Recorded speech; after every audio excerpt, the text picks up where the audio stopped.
for today, we're going to go over that's just the basic estate plan of these three items: the designated beneficiaries, and then the will and medical directive. So, okay, designated beneficiaries.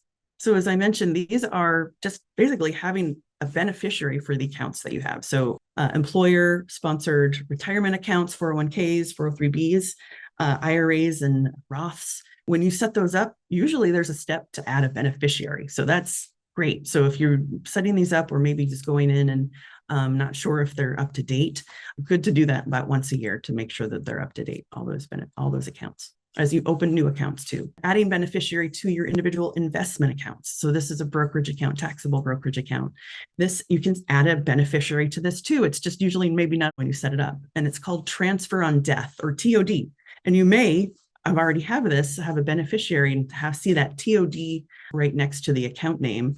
And you're like, what is that? It's transfer on death. So those are for investment accounts, they're outside of retirement, but individual investment accounts. And then there's bank accounts. So there's checking accounts and your savings accounts and CDs even.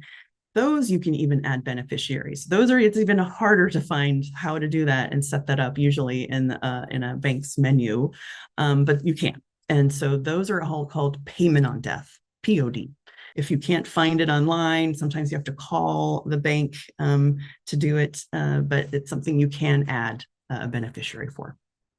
And then, of course, life insurance policies, right? You can't even really set one up really without a beneficiary, but just making sure those are up to date.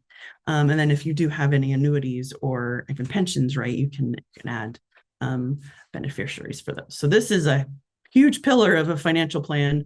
It's just keeping it up to date.